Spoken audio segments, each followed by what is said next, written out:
Nandito po kami ngayon sa Amadeo Elementary School, sa school ng mga with difficulties, to celebrate my 50th birthday.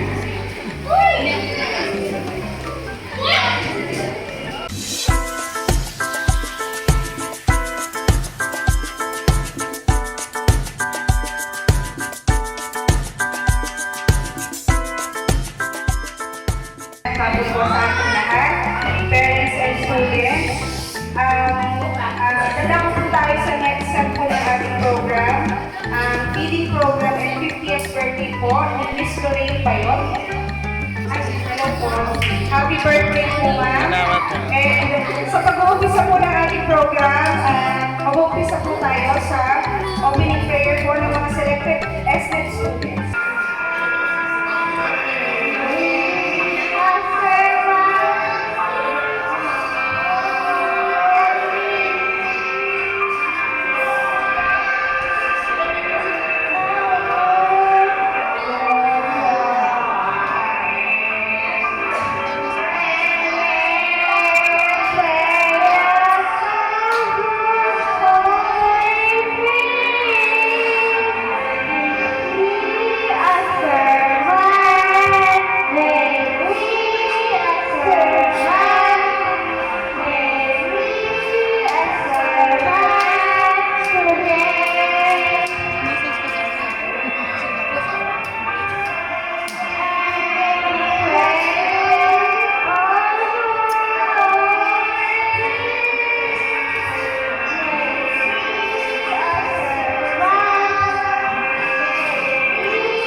Po natin yung mga bata na nag-effort po para po sa opening ceremony. And let's hear from our principal, Mrs. Berna D. Ampat, for the welcome remarks po. Pagpalang araw po sa ating lahat. Good afternoon. Welcome po sa ating first PTC. Ngayon pong year na ito, 2023-2024. At gusto ko na rin kukunin ang pagkakataon ito para po pasalamatan lahat po ng mga magulang na narinito po ngayon. Huwag po sana kayong magsasawa magbigay ng inyong pagmamahal at suporta sa inyong pong mga anak. Yan po isa po yan, higit sa lahat, kailangan po yan ng inyong mga anak. Yung matututunan po nila dito sa paaralan ay lalo pong uulan kung sasabayan po natin ng pagmamahal at pagsuporta sa kanila. So, yun po. At ganoon din po, gusto ko rin po kunin ang pagkakataon ito para magpasalamat po sa atin po magbibigay po ng feeding at ng mga iba pa kalamitan ngayong hapon na ito. Maraming salamat po at kami po ang inyong napili, ang Amadeo Elementary School, SNET, para po sa inyong pagbibigay po ng donation po. Maraming salamat po. So, inaasahan ko po na katulad po ng naabutan ko kay Mang Rhea kanina, kung meron man po mga bata na sa pagkakataong ito ay hindi makakatanggap ng award, huwag po tayong malulungkot. Bakit po, lalo po natin ibigay yung suporta po na kailangan po nila. At alam ko po na sa mga susunod po na pagkakataon ay sila naman po ang makakatanggap. So, wag po sana natin iisipin yon as negative, bagos magiging challenge pa po sa akin. Para lalo po natin pagpunihin, lalo natin gabayan ang ating mga anak, lalo natin suportahan, para po sa kanilang paglago. So, yun lang po. Maraming salamat po muli. Sana po tuloy-tuloy po yung magandang pagkatuto po ng ating mga bata. Thank you po. Pwede kong tawagin si Pastor Romero Payo Jr. for the inspirational message po.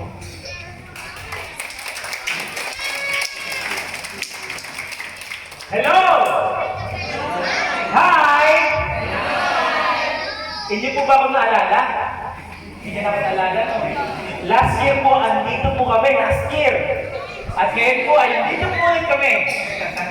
Gagawin na po namin kultura, mga minamahal po namin mga parents at mga estudyante po.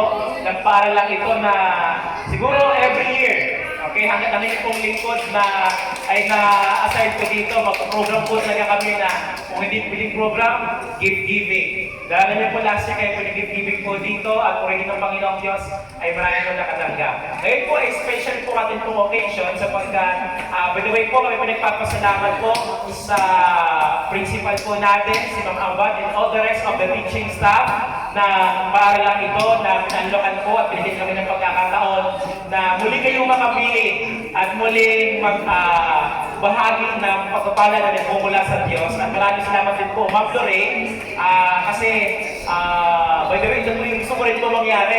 Kaso nga lang po, every time na nag-birthday po ako, working days talaga. Kasi ano po, medyo alanganin yung time. October 20 kasi yung aking birthday. Si Ma'am Lorraine po ngayon, bago po siya bumalik po sa abroad, siya po ay nice na i-celebrate ang kanyang birthday through feeding program. Yun din po ang pangarap ko mga kapatid. By the way, next week, ang baby ko po ay mag-birthday rin. Ini-make sure po namin na pag nag-birthday po, ang anak po namin ay talagang feeding program. Kasi mas maganda po yun na maraming mga bata. Bless. Anyway, maraming salamat din po sa aming pong butihing elder na aming pong simbahan, si Elder Vilma na nandito po ngayon, sila Elder Mon and all the rest ng mga kapatiran po sa aming pong church. By the way, ako po pala si Pastor Roel Payo Jr. Ako po ang Vice Chairman ng Civil Society Organization ng Amadeo, ng buong Amadeo po mga kapatid. Okay po, ito po yung uniform namin. Mukha lang po ng LTO, pero hindi po po LTO. Okay po. Uniform po namin ito. Kami po yung recognize ng Sangguniang Bayan ng Amadeo na every time at balik po kami kinakandak ng mga community services ay marami po like for example, nakaraang I think 1 month ago, kami po ay nag-feeding program at nag-gift giving din po doon sa Halang. So anyway, nais ko po magbahagi sa inyo ng short message from the Bible. Okay? Kung hindi po naalala, last year, naalala ko pa hanggang ngayon, ang aking pong diniliver sa inyo na message is, what is Christmas all about? Share ko na yun. Ngayon, ay meron pong case po dito sa Bible, or story sa Bible, na nais ko pong i-share po sa inyo.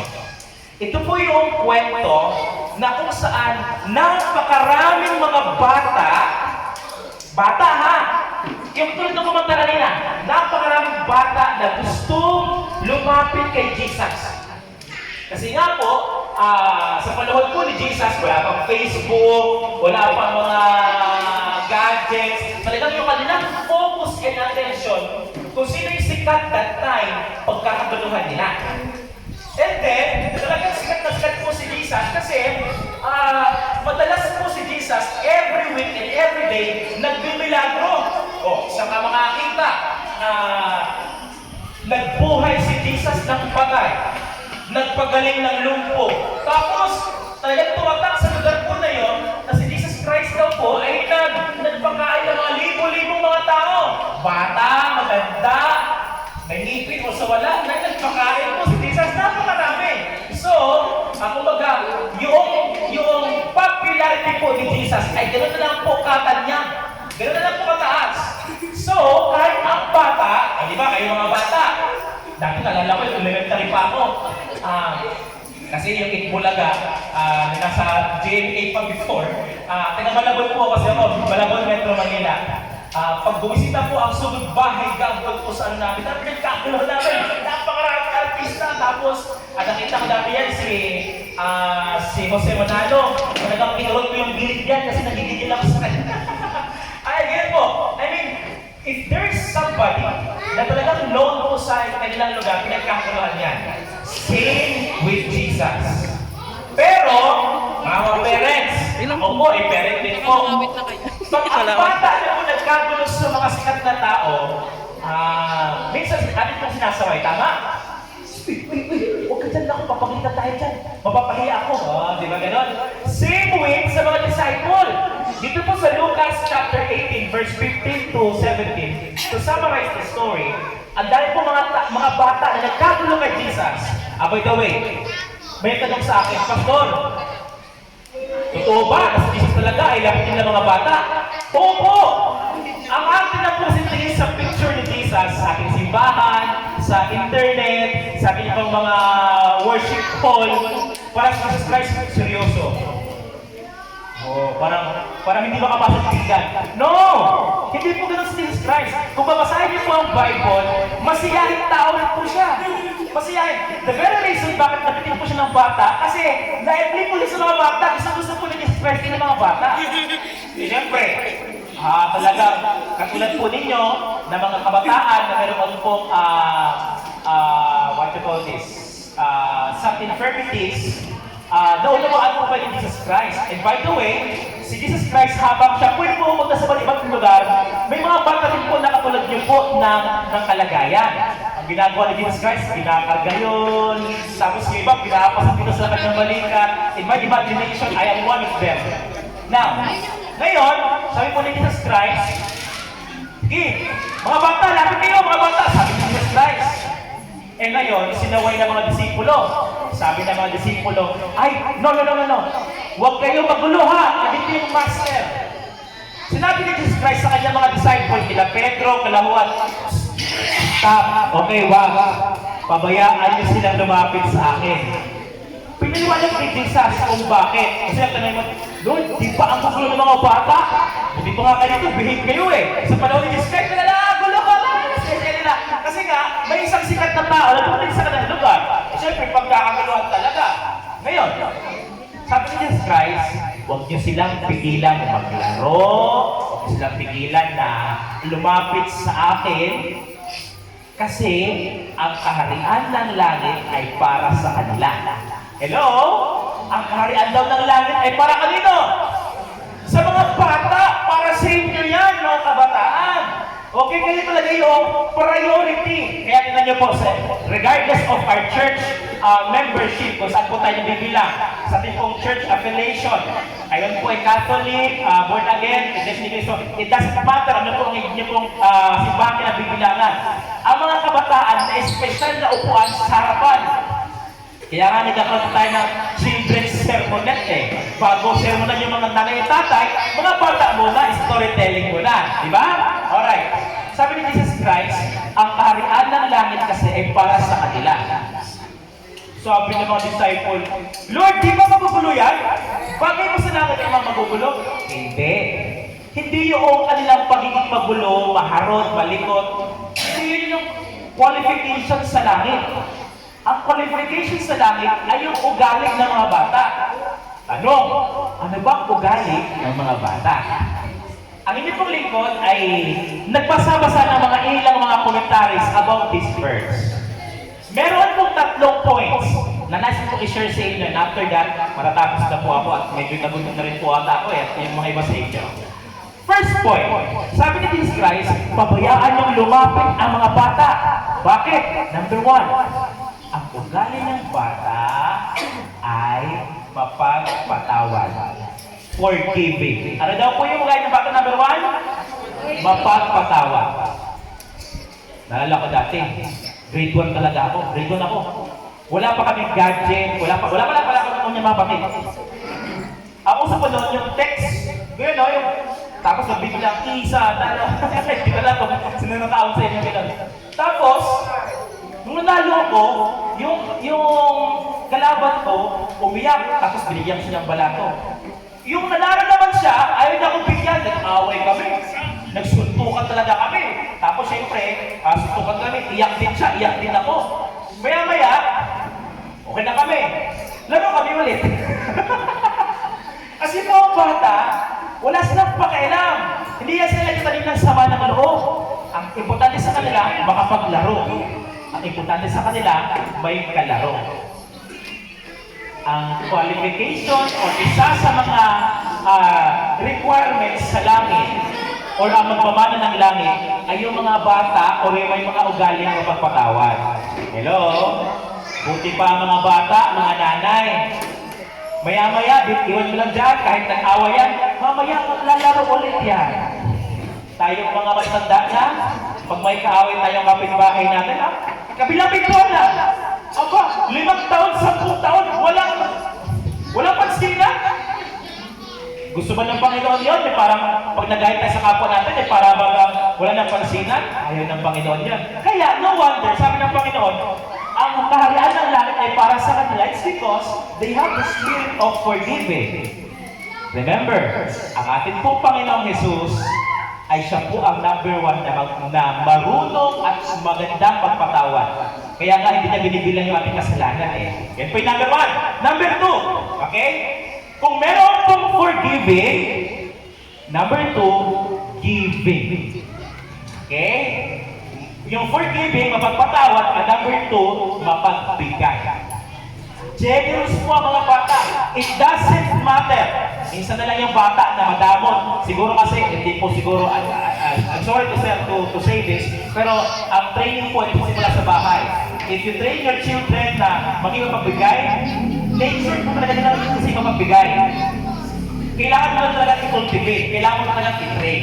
Now, syempre mga bata po, since isa po sa avenue nila para makagain ng friends, yung bibigyan nila ng toys, papahiramin po nila.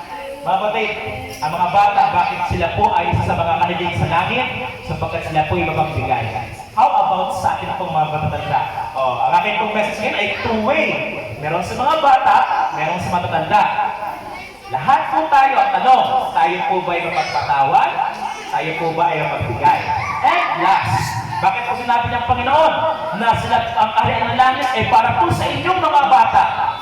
Because ang mga bata po ay inosente. Pangatlo po, ang mga bata ay inosente. Ano daw po yung pangatlo? Ang mga bata ay innocent. Pasal na yung innocent. Simple lang po, mga kapatid. They don't know what is the deep meaning of wrong. Okay? Kaya nga po natin sasaway pag ating po silang sinasaway, anak, mali yan. Minsan yung baka, mama, papa, anong mali? Kasi po, inisente po sila sa salitang kasalanan. Okay po? Number 3, mga kapatid, before I take my seat, katulad ng mga bata ito, na inisente sa kasalanan, tayo po dapat din ay maging aware sa kasalanan. Tayo po mga matured ng isip, dapat tayo po ay alam ang mali, alam ang tama, pero gagawin pa rin ang tama. Okay po ba yun, kapatid? Ang mga bata talagang wala silang Kasi po, definitely ang Panginoong Diyos, ayaw po talaga ng Panginoon na malaman natin ang mabuti at masama. The problem is, nagkasala po ang tao, kaya po nalaman natin po anong mali at tama. Na ngayon, kapatid, katulad ng mga bata, dapat meron po tayo, tatlo lang po. Espiritu na mapagpatawad, espiritu na mapagbigay, at yung espiritu po ng pagiging inosente. Kasi po, para po sa ating lahat, ang kaharian ng langit. Pagpalain po tayo ng Panginoong Diyos, sabi po namin yung napakinggan ngayon mong hapon, at God bless sa inyo lahat. Salamat po, Pastor, sa isang napakagandang mensahe po. Ano po? Let's hear naman po from Mrs. Vilmarie Calden. Isang magandang hapon po sa ating lahat. Isang kagalakan po namin na kami ay muli narito upang makapaglingkod sa inyo. Sapagkat ito po ay talagang mission namin na ang lalo tigit ang mga bata dito ay mabigyan namin ng kasiyahan. Actually, ito po ay pang-apat na punta na po namin dito. Pang-apat na po ito, no? Ang mga una po ay mga gift giving. Usually po ay Christmas yun. Ngayon po ay tinawag lang po namin sa birthday ni Sister Doreen kasi siya po ay nasa Fujairah sa UAE. Gusto niyang i-celebrate ang birthday niya na kasama ang mga bata dito. Kasi hindi po siya nakaka-attend pag Christmas. At gusto po niya yung ma-experience. At talagang inilaan niya ang kanyang panahon para po ang mga bata dito ay mabigyan niya ng kasiyahan. Kaya sa ngalan po ng Amadeo Adventist Community Services. Kami po ay natutuwa na kayo ay muli naming makasama at nawa. Bigyan pa tayo ng Panginoong Diyos ng malakas sa pangangatawan. Maraming mga blessing na matanggap upang ito naman po ay ma-share muli namin sa inyo. So, happy birthday kay Sister Lorraine at muli, magandang hapon po muli sa ating lahat. So sana po ay nagustuhan nyo ang ating video. Kung nagustuhan nyo po ang ating video, please like, share, and subscribe. And don't forget to hit that notification bell para ma-update kayo sa mga current videos ko. So until my next video, this has been Lorraine reminding you that God loves you. Bye-bye!